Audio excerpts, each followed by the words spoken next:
Okay, Grant, you've been around in the music business for a long time in terms of the Canadian music industry. Yeah. Basically since its infancy. What have you done over the last, 30 years? Well, we were in one of the original Yorkville bands called Stitch in Time. That's when we got started here, and went through that whole period. You know, the Yorkville scene was a good one. A lot of new acts, a lot of eyes focused on Toronto. In those days, bands like the Poppers and different other groups that had New York record contracts.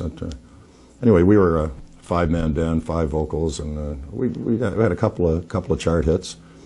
And then I got a call from Skip Prokop, who was forming a new band called Lighthouse. So he said he wanted me to play bass in that, which I didn't do, but I said, yeah, sure, well, we'll go for that. And so I was the bass player on 3 Lighthouse albums. So we really got to explore things with Lighthouse. You know, we got to do the tail end of the big pop festivals, you know, the 80,000 people pop festivals at the big racetracks, and we played with, and this is not crap, but we did. We played with Zeppelin, we played with Santana, and we played with Creedence, and we played with the band, and on these big shows, you know, I mean, we weren't the only ones. But, all these venues like Atlantic City and Monterey Jazz Festival, Boston Jazz Festival, and big pop festivals. So that was a great thing. And then I got stupid and quit. Formed my own bands, a whole succession of my own bands. And the most notable of that, I guess, would be Mad Cats. We had a couple of albums with Mad Cats and a couple of American record deals there. But it just got, after 25 years on the road, just got a little bit too much. And that's when I decided to kind of settle down and open up a bar.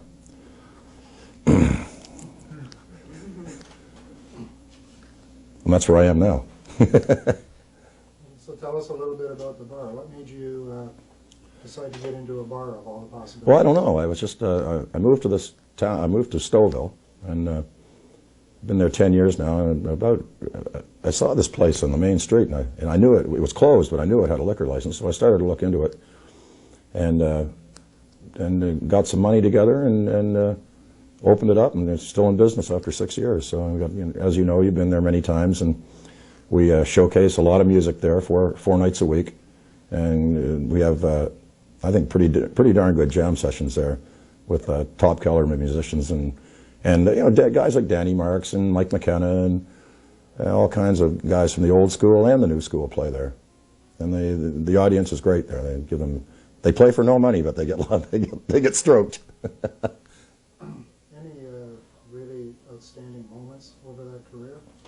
Oh yeah, well probably playing Carnegie Hall would be the big one. I think that was we did that twice, but I mean, you play Carnegie Hall, you know, that's practice. Yeah, that was a big deal.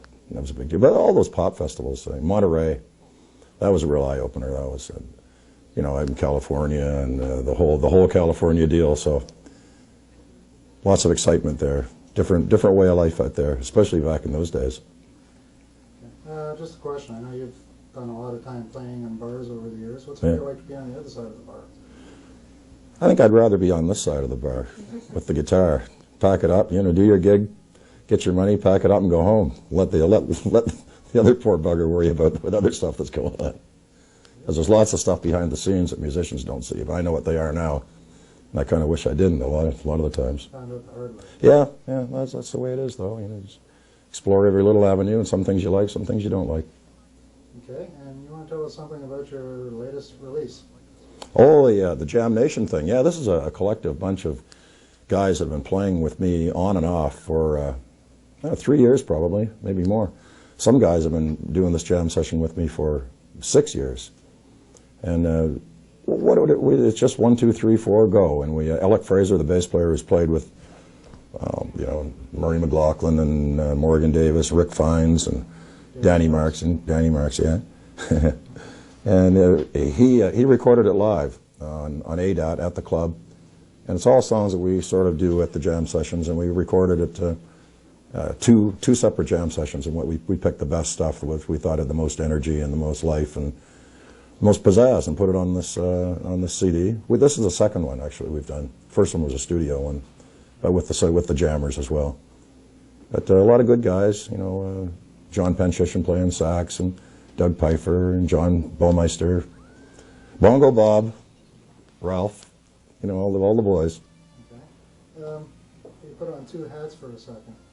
As a musician and as a bar owner, Yeah. What would you suggest to new bands looking to get gigs in the bar? To get work in a bar? Yeah. Well, unfortunately, what I've found, I hate to say this, but bar owners are looking for bands that play popular music. And, you know, you have to write your own stuff to get ahead. But, you know, it's a shame to say it, but people don't necessarily want to hear it. You know, they want to hear what they know. And I fought against that for years, but you can only fight so long and have no money in your pocket. So you have to play the game. I guess you have to do your original material and record that on the side, and do your Stevie Ray Vaughan stuff at night, you know, and make some money. It's a shame, but that's the way it is in this province. Look at the bands that are doing anything. They're all cover bands. They're all tribute to this, tribute to that, blah, blah, blah, on and on. But you keep doing that stuff, you can't get anywhere. You have to record your own stuff. So it's a catch-22. Yeah, I want to ask you, where do we find Fullertons in Stouffville? Oh, 6211 Main Street. If you can find Stouffville, you can find Fullerton's.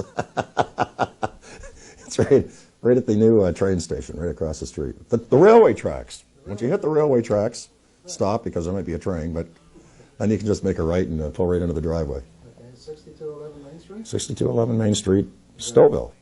Good food, good music, good friends. Great food. Yeah, not bad. Great music. Yeah, Good friends. yeah. The music I pride ourselves on that.